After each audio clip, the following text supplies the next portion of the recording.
കേൾക്കാൻ കൊണ്ടുപോകുകയാണ്. നിങ്ങൾക്കെല്ലാവർക്കും കഥ ഇഷ്ടമാണോ?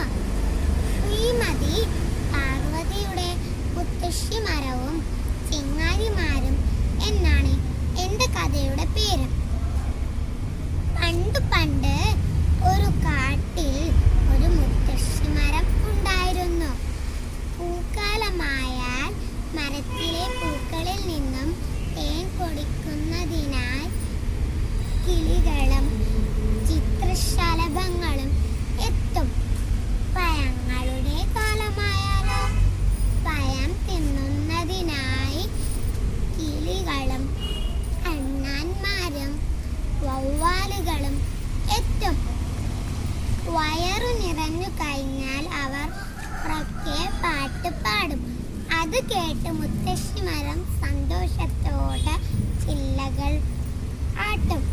ഒരു ദിവസം എവിടെ നിന്നോ രണ്ട് മരം വെട്ടുകാർ ഈ കാട്ടിലെത്തി.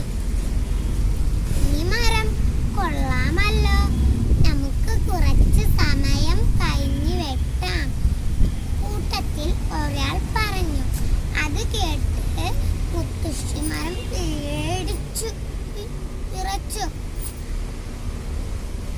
മരത്തിലിരുന്ന കിളികളും അണ്ണാന്മാരും വവ്വാലുകളും വിഷമിച്ചു.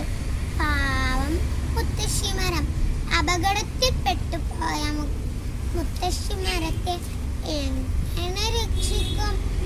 അത് കേട്ട് മരത്തിൽ തൂങ്ങിയിരുന്ന വവ്വാൽ ഒരു സൂത്രം കണ്ടെത്തി. വവ്വാൽ അത് മറ്റുള്ളവരോട് പറഞ്ഞു കൊടുത്തു. കുറച്ചു കഴിഞ്ഞ് മരം വെട്ടുകാർ തിരികെ എത്തി. അപ്പോഴതാ മരച്ചുവട്ടിൽ ചില കിളികൾ ചത്തു കിടക്കുന്നു. മരത്തിലിരുന്ന അണ്ണാൻ ഒച്ചത്തിൽ കരയുന്നു. ഇവിടെ എന്തോ അപകടമുണ്ടല്ലോ, വല്ല പാമ്പോ മറ്റോ ആണോ? കൂട്ടത്തിൽ ഒരാൾ ചോദിച്ചു. അത് കേട്ട് മറ്റേയാൾ പറഞ്ഞു, അത് ശരിയാ, നമുക്ക് ഈ മരം വേണ്ട, ഇതിനെ ഉപേക്ഷിക്കാം എന്ന് പറഞ്ഞ് അവർ തിരികെ പോയി. ഉടനെ ചത്തു കിടന്നിരുന്ന കിളികളെല്ലാം പറന്നു പോയി. വവ്വാൽ പറഞ്ഞു കൊടുത്ത സൂത്രം